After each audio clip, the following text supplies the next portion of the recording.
Welcome to పక్కా local Andhra. Details చూస్తే అనంతపురం జిల్లా గుమ్మగుట్ట మండలంలో ఘోర విషాదం చోటు చేసుకుంది. కరసూరయ్య దొడ్డి గ్రామంలో విద్యుత్ షాకు గురైన తండ్రి కొడుకులు అక్కడికక్కడే మృతి చెందారు. గ్రామంలోని తాగునీటి బోరు మోటార్ను రిపేర్ చేస్తుండగా ఈ ప్రమాదం సంభవించింది. మోటార్ పైపులు పైకి తీస్తుండగా అవి పక్కనే ఉన్న విద్యుత్ వైర్లకు తగలడంతో కరెంట్ షాక్ కొట్టి తండ్రి ఆనంద్, కుమారుడు తేజ ప్రాణాలు కోల్పోయారు. బోరు మోటార్లు రిపేరు పనులే ఈ కుటుంబానికి జీవనాధారం. ఒక్కగానొక్క కొడుకుతో పాటు భర్తను కూడా కోల్పోవడంతో ఆ కుటుంబం రోదనలు మిన్నంటాయి. ఈ ఘటనతో గ్రామంలో తీవ్ర విషాద ఛాయలు అలుముకున్నాయి.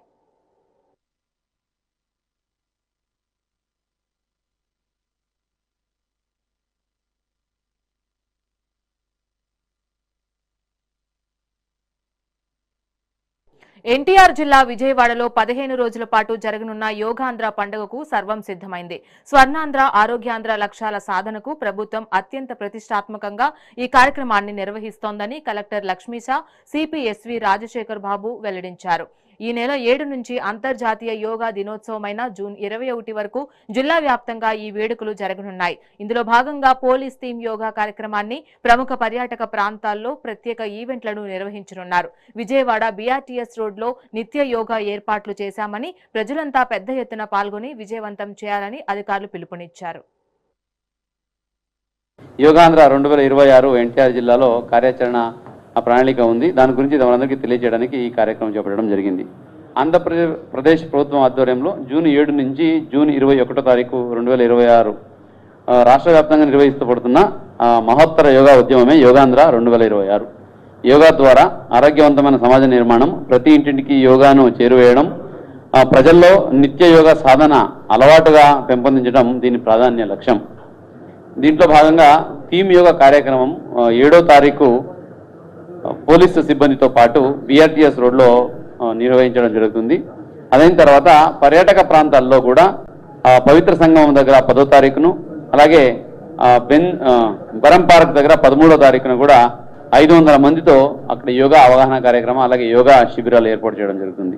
దీంతో పాటు యోగాంధ్ర 2026లో భాగంగా యోగా పోటీల కార్యక్రమాలు, యోగాంధ్ర కార్యక్రమంలో భాగంగా గ్రామ స్థాయి నుంచి రాష్ట్ర స్థాయి వరకు యోగా పోటీలు నిర్వహించబడతాయి. పోటీలో విభాగాలు చూసుకుంటే మనం సోలో, గ్రూప్ యోగా, ఆసనాసు, అలాగే ప్రాణాయామ, యోగా క్విజ్, వ్యాస రచన, నినాదాలు అంటే స్లోగన్ రచన, ఈ విభాగాల్లో ముఖ్యంగా పోటీలు ఉంటాయి. అలాగే వయో విభాగాలు చూసుకుంటే జూనియర్ 10 నుంచి 18 సంవత్సరాలు, యువ విభాగము 19 నుంచి 35 సంవత్సరాలు, సీనియర్ విభాగము 35 సంవత్సరాలు పైబడివారు. ఇది ఇంకా అంతర్జాతీయ యోగా దినోత్సవం రోజు అంటే జూన్ 21 తారీఖున జిల్లా స్థాయి కార్యక్రమాలు జిల్లా కేంద్రం అంటే ఇక్కడ చూసుకొని మనకు బీఆర్టీఎస్ రోడా లేదా విఎంసీ గ్రౌండా పున్నమి ఘాట్లో 1000 మందికి పైబడి యోగా ప్రాక్టీషనర్స్తో చేయడం జరుగుతుంది. జూన్ 7వ తారీఖు నుంచి 28 పోలీస్ స్టేషన్స్లో కూడా ముఖ్యంగా ఈ గంజా స్మోకర్స్కి 14 డేస్ 7th నుంచి 21st వరకు కూడా 14 డేస్ ఒక 28 ప్లేసెస్లో కార్యక్రమాలు చేపట్టబోతున్నాం. కొన్ని పోలీస్ స్టేషన్స్లో 100-150 మంది ఉన్నారు, కొన్ని పోలీస్ స్టేషన్లో 10-15 మంది ఉన్నారు. అయినా కూడా వీళ్ళందరినీ కూడా జనజీవన స్రవంతిలోకి తీసుకురావాలనే ఉద్దేశంతో ఆ రోజు కార్యక్రమం స్టార్ట్ అవుతుంది. గౌరవ హోంశాఖ మార్చుల్ని వారిని కూడా మనం ఇన్వైట్ చేయడం జరిగింది. మానసికంగా ఎక్కువ స్ట్రెస్ని ఎదుర్కోలేకపోవడం, ఇట్లాంటి పరిస్థితుల్లో మనందరం ఉన్నాం అన్నమాట. ఎవరినన్నా కొంచెం దూరం నడవమంటే 4 అడుగులు వేసి ఆయాస పడిపోతూ ఉంటారు, అక్కడ కూర్చుని పోతూ ఉంటారు. ఒక మన శారీరకమైనటువంటి సామర్థ్యాన్ని పెంచుకోవడానికి, మన ఫిజికల్ పొటెన్షియల్ మనం ఫుల్లెస్ట్గా మన జీవితాన్ని గడపగలగటానికి, ఒక ఆరోగ్యవంతమైనటువంటి జీవన శైలి అలవర్చుకోవటానికి, ఒక క్రమశిక్షణ, ఒక ఎమోషనల్ బ్యాలెన్స్, ఇవన్నీ కలిగించేది యోగా. సో మన గౌరవ ముఖ్యమంత్రి వర్యులు ఇది 15 రోజులు అంటే మనము యోగా అనేది దేశవ్యాప్తంగా ప్రపంచవ్యాప్తంగా చేసుకున్నప్పటికీ మనం ఒక స్వర్ణాంధ్రప్రదేశ్ వైపుకు, ఆరోగ్యాంధ్రప్రదేశ్ వైపుకి మనం అడుగులు వేయటానికి ఈ యోగా చాలా అవసరం అని చెప్పేసి మన ముఖ్యమంత్రి వర్యులు మనకి షెడ్యూల్ అనేది ఇవ్వడం జరిగింది. తిరుపతి జిల్లా సురుటపల్లి పరిసర ప్రాంతాల్లో ఇసుక అక్రమ రవాణాపై గ్రామస్తులు ఆగ్రహం వ్యక్తం చేస్తున్నారు. ఆర్ఎన్ఆర్ ఏటీలో ఇసుక, గ్రావెల్, రోడ్డు మెటల్ను రాత్రింబవళ్లు అక్రమంగా తవ్వుతూ తరలిస్తున్నారని ప్రజలు ఆరోపిస్తున్నారు. దీనివల్ల భూగర్భ జలాలు అడ్డుగండిపోయాయి. అలాగే తాగునీటికి తీవ్ర కొరత ఏర్పడిందని ఆవేదన వ్యక్తం చేస్తున్నారు. కొందరు అక్రమార్కులు యథేచ్ఛగా రవాణా సాగిస్తున్నారని అధికారులు పట్టించుకోవడం లేదని మండిపడ్డారు. వెంటనే ఈ అక్రమ తవ్వకాలను అడ్డుకొని తమను ఆదుకోవాలని ప్రజలు డిమాండ్ చేశారు. 11 కిలోమీటర్లో 15 ఇటాచి పెట్టి తోలుతుంటారనమాట. ఇది మేము అడిగేటప్పుడు అది పెద్దోళ్ళు ఉండారు, అటు ఉండారు, ఇటు ఉండేది బెదిరించుండారు. మా ఊళ్ళు పోతే బెదిరించుండారు. మా ఊరు పక్కల, మా అరిజినవాడ పక్కల వచ్చి పీనికలు పుడిచే ఈ సుడుగాడు ఉంది అనమాట. దాంట్లో 4-5 పీనికలు కూడా బయట వచ్చేసింది. అప్పుడు పోయి మేము కంప్లైంట్ చేస్తే కలెక్టర్ చేసాము, ప్రైమ్ మినిస్టర్కి చేసి ఉండము, మనం సీఎం గారికి చేసి ఉండము. అందరికీ మనం ఎవరెవరికి చేయాలనో దానికి అందరికీ అర్జీలు పెట్టి రాసి తీసి ఉన్నాము. అయితే ఆపేదని మట్టి ఎత్తేది ఆపలేదు. అటు ఉండేటప్పుడు మేము ఏం చేసినామంటే ఎన్జిటీలో నేషనల్ గ్రీన్ ట్రిబ్యునల్కి వచ్చి కేసు వేసినాం. కేసు వేసేటప్పుడు వాళ్ళు దానికి ఆదించలేదు. ఎందుకంటే అది మరి 4 కేసు వేసి ఉన్నాం. 4 కేసు కూడా ఇప్పుడు రీసెంట్గా కేసు వచ్చినప్పుడు ఇమీడియట్లీ స్టాప్ చేయాలని ఎన్జిటీలో చెప్పి ఉంటారు. దాన్ని కలెక్టర్ గారు అందరికీ చీఫ్ సెక్రటరీ ఆఫ్ ఆంధ్రప్రదేశ్, మన మైనింగ్ డిపార్ట్మెంటు, జియాలజీ డిపార్ట్మెంటు అన్ని డిపార్ట్మెంట్కి పంపేసినాము. దీంట్లో ఎవరు పట్టించుకోలేదు. పోలీసు వాళ్ళ దగ్గర పోతే వాళ్ళు చెప్తే కదా మేము నిలబెడతాము అట్టనేసి పోలీసు వాళ్ళు చెప్తుంటారు. మేము ఎవరి దగ్గర పోయి చెప్పేది? ఇంకా దేవుడి దగ్గర పోయి చెప్పాలన్నమాట. దానికి ఇప్పుడు మనం ప్రెస్ మీట్ పెట్టుండాము. దాన్ని వెంటనే ఆపాలనేసి మా కోరిక. ఎందుకంటే దాంట్లో గొడ్లు ఈ మరిగా మనం రైతులుగా మేము చేసేది అనమాట. రైతులు ఎట్ట బతికేది? ఆ బతికేదానికి వీళ్ళందరూ ఒక 10 మంది తినేదానికి 60,000 మందిలో ఒక పాడు కొడతారు అనమాట. 23 విలేజ్లో. ఆర్ఎన్ఆర్ డ్యాము పిచ్చాటూరు మండలం. ఆ డ్యాము కాడ నుండి మన సురటిపల్లి వారికి, ఊతుకోట దగ్గర సురటిపల్లి వారికి మనకి ఇసుక నీటి దారి ఉంది ఆ డ్యామ్లో ఉండి. అందులో ఆ ఇసుక శాండ్ దీంట్లో ఉండి వాళ్ళు ఇష్టానుసారంగా ట్రక్కులు ఒక 150 ట్రక్కులు, టిప్పర్లు, జేసీబీలు పెట్టి జేసీబీ ఇటాచీలు ఎత్తున్నారు. దానిపై మేము అబ్జెక్షన్ చేస్తే ఎవరు లెక్కే పెట్టుకోలేదు. Police department, collector, mines department, పై అధికారులు, ఎస్పీలు కానీ ఎవరు పోలీస్ డిపార్ట్మెంట్ దాని గురించి పట్టించుకోలేదు. మేము పోయి అడిగితే మిమ్మల్ని కేసు పెడతాం, మిమ్మల్ని అరెస్ట్ చేస్తాం అనేసి వాళ్ళు మమ్మల్ని బెదిరిస్తూ ఉన్నారు. మేము దానికంతా లెక్క పెట్టుకోకుండా అక్కడే పోయి ఆపినాం. ఆపితే కూడా వాళ్ళు లెక్క మేము ఉన్న చూపు ఆపుతారు. మళ్ళీ మేము బయట వచ్చినాక మళ్ళీ యథాప్రకారం స్టార్ట్ చేస్తున్నారు. దీన్ని ఎంతవరకు మేము ఎంతెంతో ట్రై చేసినాం. గ్రీన్ ట్రిబ్యునల్లో సౌత్ జోన్ గ్రీన్ ట్రిబ్యునల్లో వేసి మేము చూసినాం.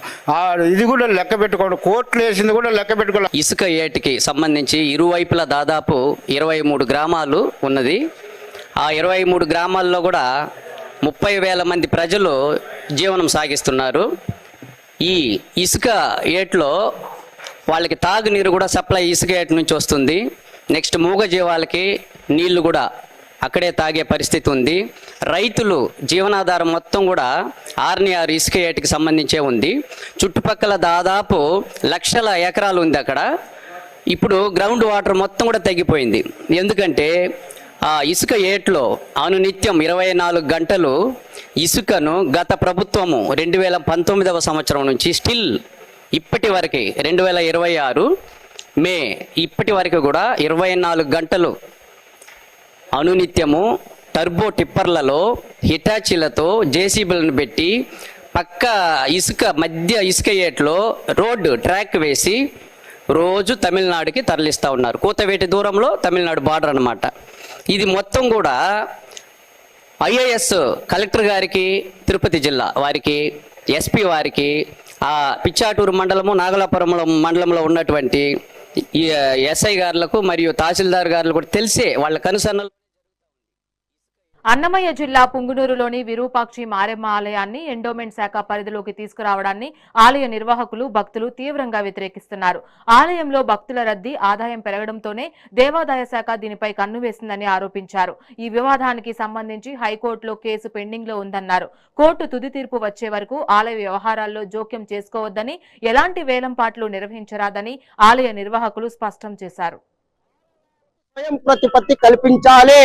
ఆలయాలు ప్రభుత్వ ఆధీనాల్లో ఉండి అక్కడ వచ్చే ధనాన్ని ఇంకొక కార్యక్రమాలకు వెచ్చించడం అనేది సమంజసం కాదు. దానికి మేము ట్యాక్సులు కడుతున్నాము.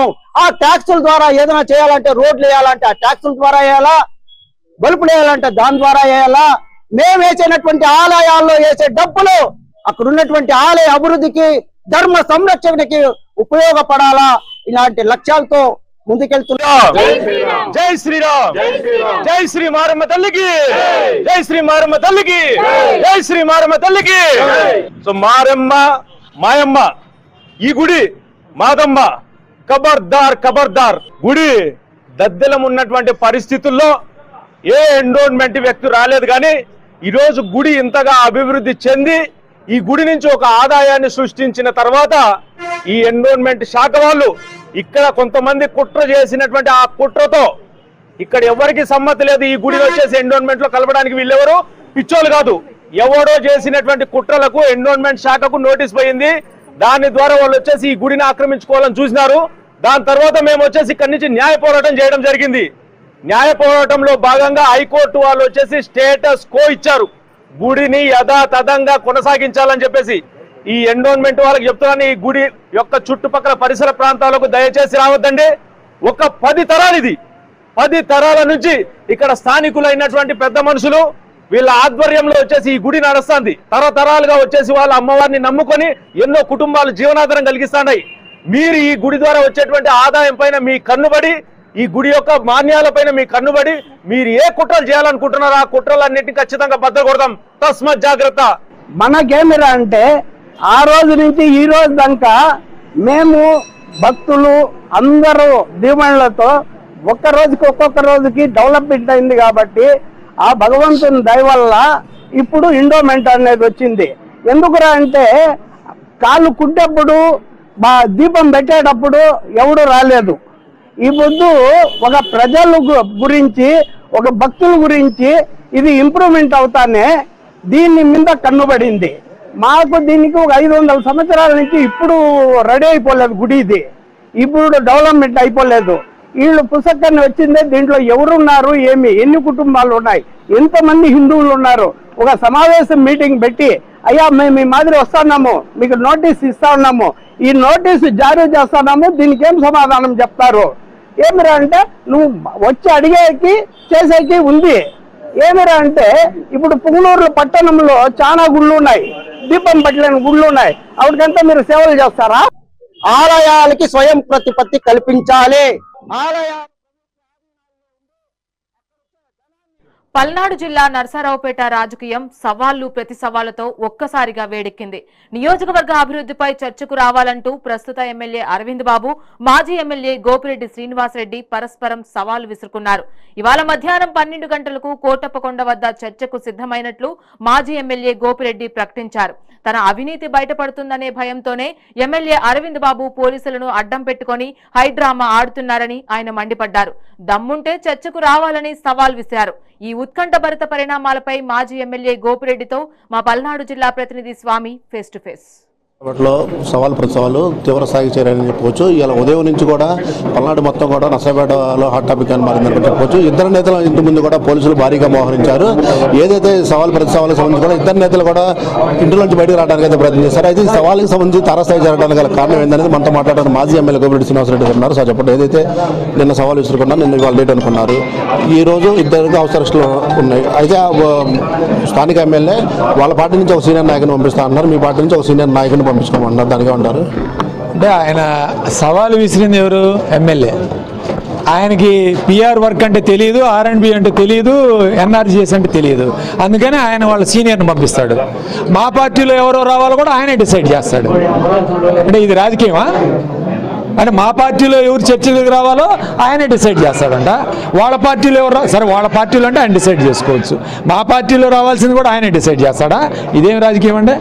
నీ చేతగానితనం, నీకు తెలియదు, సబ్జెక్ట్ రాదు, అది అర్థమైపోతుంది.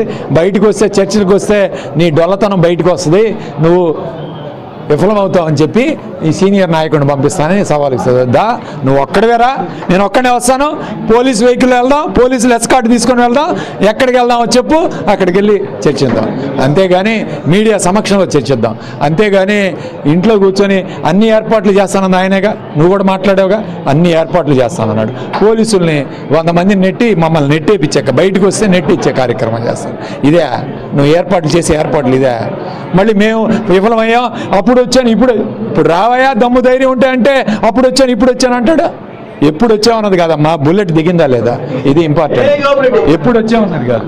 గతంలో మీరు అధికారంలో ఉన్నప్పుడు మీరు ఇలానే సవాల్ విసిరినప్పుడు కూడా అదే చెప్పాను, ప్రతిపక్షంలో ఉన్నప్పుడు అతను రాకపోయినా అతని కార్యకర్తలు అన్న వచ్చారని చెప్పేసి ఈ రోజు వైసీపీ నుంచి ఒక కార్యకర్త కానీ ఒక నాయకుడు కానీ కేవలం వాళ్ళ అవినీతి చిట్టా బయటకు పడిద్దని రావటం లేదని అంటారు. దానికే ఉన్నారు.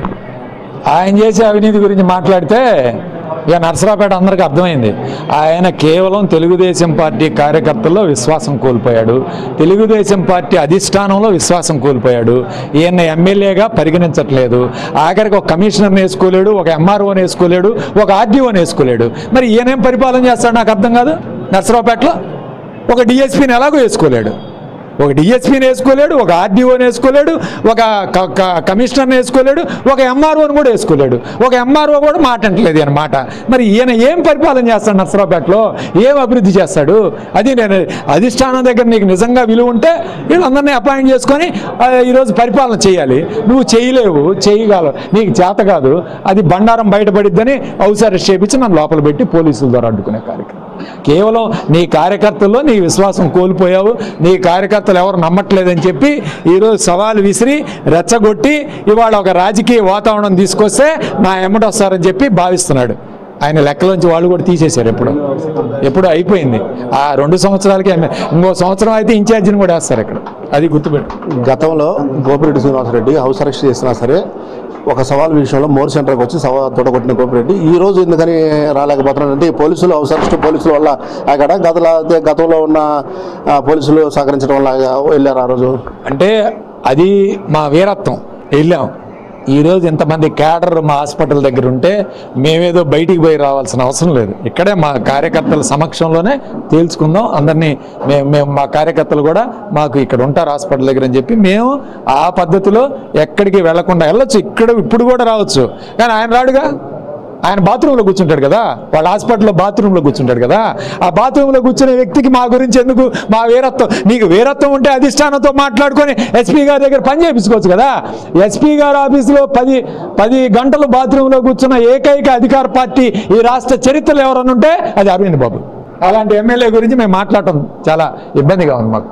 ఏదైతే మీకు నర్సరావుపేటలో సీట్ లేదు, నెక్స్ట్ మీ అధినాయకుడు వేరే వాళ్ళకు కొత్త వాళ్ళు ప్రకటిస్తారు, మీ ఉనికి కోల్పోకుండా ఉండటం కోసం ఇలాంటి కార్యక్రమాలకు తెరవేరుతున్నారని చెప్పి నేను అంటున్నాను. మా పార్టీలో కూడా టికెట్లు ఆయనే ఇస్తాడు. ఇప్పుడు అదే మా పార్టీలో ఎవరు చర్చకి రావాలో ఆయనే చెబుతాడు. మా పార్టీ టికెట్లు కూడా ఆయనే డిసైడ్ చేస్తాడు. ముందు ఆడుందే లేదు చూసుకో. మనం ఆడ ఆల్రెడీ చీటీ చినిగిపోయింది, అధిష్టానంలో చించేసి బయటపడేశారు. సగం ముగిసింది. ఇంకో సంవత్సరానికే ఇన్ఛార్జిని వేస్తారు. ఆ ఇన్ఛార్జిని వేస్తే ఇంక ఈయన ఎక్కడ పోతారో తెలియదు.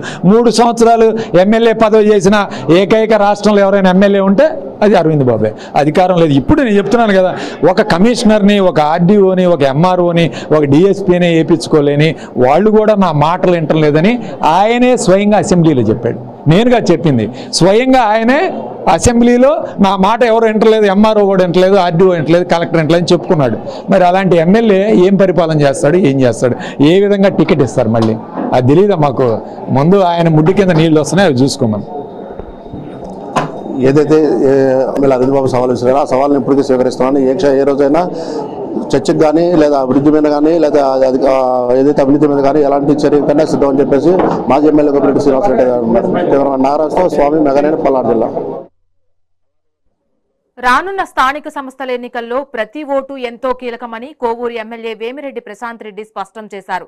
నెల్లూరు జిల్లా విడవలూరు మండలం ఊటుకూరులో జరిగిన కూటమి నాయకుల కార్యకర్తల క్లస్టర్ సమావేశంలో ఎమ్మెల్యే పాల్గొన్నారు. కొత్త ఓట్లు ఓటర్ల జాబితాను క్షుణ్ణంగా పరిశీలించాలని పార్టీ శ్రేణులకు సూచించారు. ప్రభుత్వం ఈ 2 ఏళ్లలో అందించిన సంక్షేమ అభివృద్ధి పథకాలను ప్రతి ఇంటికి తీసుకువెళ్లాలన్నారు. మహానాడు విజయవంతానికి కృషి చేసిన అందరికీ ఆమె ధన్యవాదాలు తెలిపారు. పర్యావరణ పరిరక్షణ కోసం ప్రతి ఒక్కరూ మొక్కలు నాటాలని, ఇంధన పొదుపు కోసం సైకిళ్లను వినియోగించాలని ఎమ్మెల్యే ప్రశాంత్ రెడ్డి పిలుపునిచ్చారు.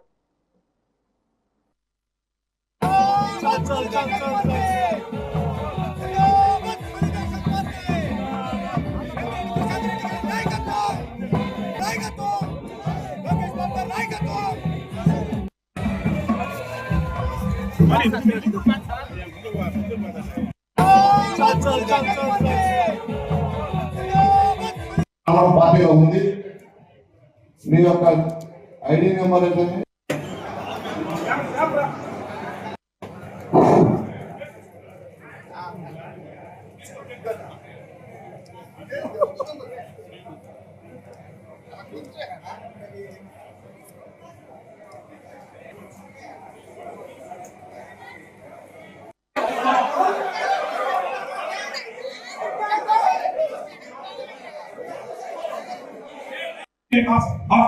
మీటింగ్ మీద కావాల్సిందిగా కోరుకుంటూ, అదేవిధంగా మండల తెలుగుదేశం పార్టీ నాయకులు, మండల మాజీ సర్పంచులు, మీకు సంఘాల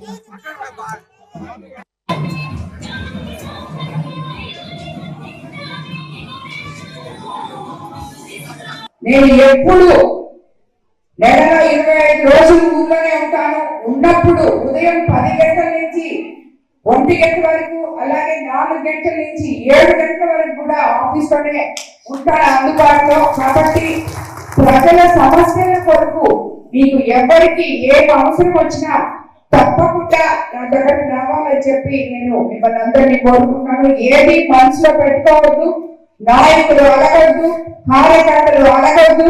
మీకు కావాల్సిన సమస్యను దాచిపెట్టుకొని నాకేదైనా పని కావాలంటే సీఎం గారి దగ్గరికి 10 సార్లు తిరుగుతాను, మినిస్టర్ గారి దగ్గరికి 10 సార్లు తిరుగుతాను. అక్కడికి వెళ్ళినప్పుడల్లా వాళ్ళు అడుగుతారు, అమ్మ మీరు ఎందుకు వచ్చారమ్మా, మేము చేస్తామని. కానీ మనం పోయి మన పని చెప్పుకుంటే అది వేరే విధంగా ఉంటుంది. ఇంకొకరికి మధ్యలో చెప్పడమో, ఫోన్ల మీద పని చేయించుకోవడమో అది చాలా కష్టం అయిపోతుంది. అందుకని నేను ఎలాగా నాకు పని కావాల్సి ఉంటే నేను వెళ్ళి చేసుకుంటున్నాను, అలాగే మీకు పని కావాల్సినప్పుడు మీరు కూడా మీకు పనులు వచ్చి చేయించుకోవాలి. ఊర్లో ఒక్కసారి అడగగానే పని అయిపోదు, మళ్ళీ మనం చేసుకోవాలి. ఎందుకంటే మీకు అందరికీ తెలుసు, ప్రభుత్వం మనం గత 5 సంవత్సరాల్లో ఖాళీ ఖజానా తెచ్చిపోయారు, డబ్బులు ఆర్థిక ఇబ్బందుల్లో ఉన్నాం. దాన్ని చక్కబెట్టుకుంటూ మన పార్టీ అధికారంలోకి వచ్చినాక 24 నెలల్లో ఒకవైపు సంక్షేమము, ముఖ్యమంత్రి గారు ఇంకోవైపు అభివృద్ధి 2 తీసుకొస్తున్నారు. మీ విడవలూరు మండలమే తీసుకుంటే ఈరోజు మీకు అందరికీ తెలుసు, నేను ఎప్పుడు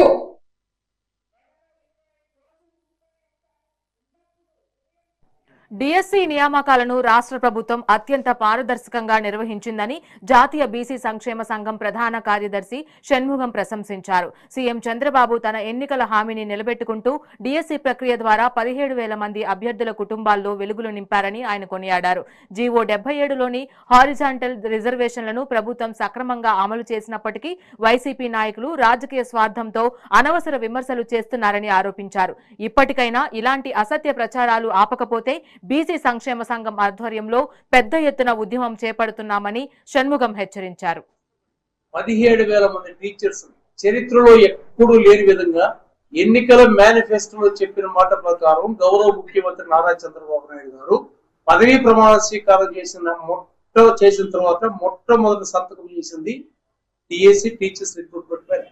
ఎంతో పారదర్శకంగా ఎన్నో సంవత్సరాలుగా వేచి చూస్తున్నటువంటి నిరుద్యోగ డిఎస్సి అభ్యర్థులంతా కూడా రాత్రింబోలు కష్టపడి వాళ్ళందరూ కూడా పారదర్శకంగా జరిగినటువంటి రిక్రూట్మెంట్ లో ఎంపికయ్యారు. పేద బడుగు బలహీన వర్గాలు ఉన్నారు, వారందరి యొక్క ఎంపిక పారదర్శకంగా జరగలేదు. రిక్రూట్మెంటే ఒక బోగస్ అని రాద్ధాంతం చేస్తున్నారు వైఎస్ఆర్ పార్టీ నాయకులు. గౌరవ ప్రతిపక్ష పార్టీ నాయకుడు ఆనాటి ముఖ్యమంత్రి జగన్మోహన్ రెడ్డి గారిని సూటిగా ఒక ప్రశ్న అడుగుతున్నాం. మీరు 2023లో అధికారంలో చంద్రబాబు నాయుడు గారు ఉన్నారా, జగన్మోహన్ రెడ్డి గారు ఉన్నారా? హారిజెంటల్ రిజర్వేషన్ జీవో నెంబర్ 77ని తీసుకొచ్చింది మీరా, చంద్రబాబు నాయుడు గారు? హారిజెంటల్ రిజర్వేషన్ అంటే ఏంది? అంగవైకల్యం కలిగినటువంటి వాళ్లకు వాళ్ళ యొక్క పర్సంటేజ్ ఎంత? హారిజెంటల్ రిజర్వేషన్ లో అర్హత కలిగినటువంటి ఈ హ్యాండిక్యాప్ సంబంధించిన సబ్జెక్టులు వాళ్ళు చదివి ఉండాలా, వాళ్ళు అందులో ఉత్తీర్ణులు అయి ఉండాలా, అందులో కూడా మెరిట్ ఉండాలా. ఈ జీవోలు తీసుకొచ్చేది మీరా, చంద్రబాబు నాయుడు గారు? మరి దానికి ఆ జీవో ప్రకారం ఎవరైతే దానికి అర్హత కలిగినారో వాళ్ళని మెరిట్ లో సెలెక్ట్ చేశారు ఎంతో కష్టపడి. సొంత పార్టీ నాయకుల నుంచే తమ కుటుంబానికి ప్రాణహాని ఉందని, న్యాయం జరగకపోతే ఆత్మహత్య శరణ్యమని చిత్తూరు జిల్లా శాంతిపురం గ్రామానికి చెందిన టీడీపీ మహిళా కార్యకర్తలు ఆవేదన వ్యక్తం చేశారు. బాధితులు దివ్యభారతి, రూపా తమ తల్లి వనజతో కలిసి చిత్తూరు ప్రెస్ క్లబ్ లో మీడియాతో మాట్లాడారు. మఠం గ్రామం వద్ద తమ తండ్రి పేరుపై ఉన్న 2 ఎకరాల భూమిని రియల్ ఎస్టేట్ వ్యాపారి విష్ణువర్ధన్ అక్రమంగా కబ్జా చేసేందుకు ప్రయత్నిస్తున్నాడని ఆరోపించారు. ఆర్డీఓ సహా కొందరు అధికారులు కబ్జాదారుడికే మద్దతు ఇస్తూ తమను అడ్డుకుంటున్నారని మండిపడ్డారు. సీఎం చంద్రబాబు ప్రాతినిధ్యం వహిస్తున్న కుప్పం నియోజకవర్గంలోనే టీడీపీ కార్యకర్తలకు ఇలాంటి పరిస్థితి రావడం బాధాకరమన్నారు. మా నాన్నగారి పేరు మీద 2 ఎకరా భూమి ఉంది sir. Survey number 139/3 LPM number 833లో ఈ భూమి ఉంది సార్. ఈ భూమి ఓ రియల్ ఎస్టేట్ వ్యాపారి కొందరు అధికార పార్టీ నాయకులతో కలిసి మా భూమిని ప్రభుత్వ అధికారులను అడ్డు పెట్టుకుని కబ్జా చేయాలని గట్టి ప్రయత్నాలు చేస్తున్నారు సార్ వాళ్ళు. మేము ఏ అధికారి దగ్గరికి వెళ్ళినా మాకు న్యాయం జరగడం లేదు. కాబట్టి మీరే మాకు న్యాయం చేయాలి సార్. మేము కూడా తెలుగుదేశం పార్టీ కార్యకర్తలమే సార్. మేము మీకోసం కష్టపడి ఎల్లప్పుడూ మేము కష్టపడుతూ మీకోసమే మేము కూడా కష్టపడుతూ ఉండేవాళ్ళము. మాకైతే ఇక్కడ న్యాయం జరగలేదు సార్. న్యాయం జరగడం లేదు. ప్రతి ఒక్కరూ మమ్మల్ని బెదిరిస్తున్నారు. అధికార పార్టీ నాయకులు మమ్మల్ని బెదిరింపులు గురి చేస్తున్నారు. మీ దగ్గర వరకు కూడా మమ్మల్ని రాణిస్తారనే నమ్మకం మాకు లేదు సార్. మాకైతే మీరే న్యాయం చేయాలని మేము గట్టిగా కోరుతా ఉన్నాము. మా నాన్నగారు భూమిలోకి మేము వస్తే మమ్మల్ని 144 సెక్షన్ పెడతామని ఆర్డీఓ మేడం విజయలక్ష్మి గారే మమ్మల్ని బెదిరించడం జరిగింది సార్. మిమ్మల్ని 144 సెక్షన్ పైన మిమ్మల్ని లోపలికి ఇస్తామని బెదిరించడం జరిగింది. ఏ అధికారి మమ్మల్ని వెళ్ళినా మాకు న్యాయం చేయడం లేదు. ఎందుకంటే ఈ నాయకులు అందరూ అండదండలతో వాళ్ళు మమ్మల్ని ఇట్లా చేస్తున్నారు సార్. మీరే మాకు న్యాయం చేయాలి. మా భూమిలోకి మేము వెళ్ళకూడదు. మా భూమిలో మొత్తం చెట్లంతా PDO శ్రీనివాస్ సార్ గారి అపాయింట్మెంట్ మాకు ఇచ్చి మేము అక్కడికి వెళ్ళి మేము వచ్చే కొద్దికి మా భూమిలో మాకు తెలియకుండా మా భూమిలో మాటలు కట్ చేయడం జరిగింది సార్. కృష్ణా జిల్లా మంగినపూడి బీచ్ లో ప్రపంచ పర్యావరణ దినోత్సవం సందర్భంగా స్వచ్ఛ భారత్ స్వచ్ఛ మంగినపూడి కార్యక్రమం ఘనంగా జరిగింది. రాష్ట్ర గనుల శాఖ మంత్రి కొల్లు రవీంద్ర, జేసీ నవీన్ 2 బృందాలుగా ఏర్పడి 5 కిలోమీటర్ల మేర సముద్ర తీరాన్ని శుభ్రం చేశారు. పర్యావరణాన్ని కాపాడితేనే భావితరాలకు స్వచ్ఛమైన వాతావరణం అందుతుందని మంత్రి అన్నారు. జిల్లాను ప్లాస్టిక్ రహితం చేసేందుకు అమృత కృష్ణ పేరుతో రాజు సీసాల వినియోగాన్ని మన కలెక్టర్ గారు, జాయింట్ కలెక్టర్ గారు, అదేవిధంగా గౌరవనీయులు డిపిఓ మేడం, అదేవిధంగా ఇతర అధికారులందరికీ కూడా పేరు పేరున ధన్యవాదాలు తెలుపుకుంటున్నాం. ఎస్టిమేటెడ్ ఏది కూడా లేకుండా కలెక్ట్ చేసి ఇవాళ ఈ సాయంత్రం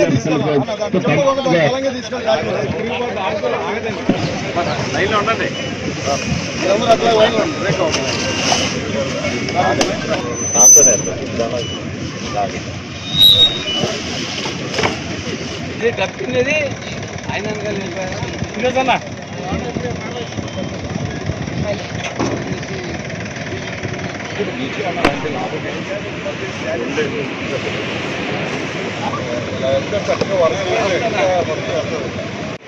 స్వచ్ఛ ఆయుధాలు కూడా ఏర్పాటు చేయడం జరిగింది.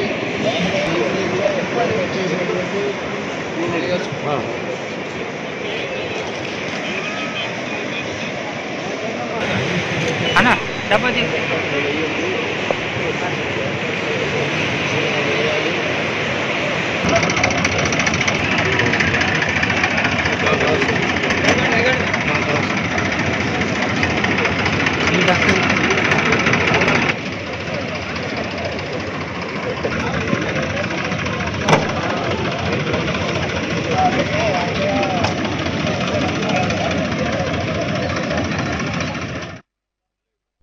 ఇవి పక్కా లోకల్ అప్డేట్స్. చూస్తూనే ఉండండి మెగా 9 టీవీ.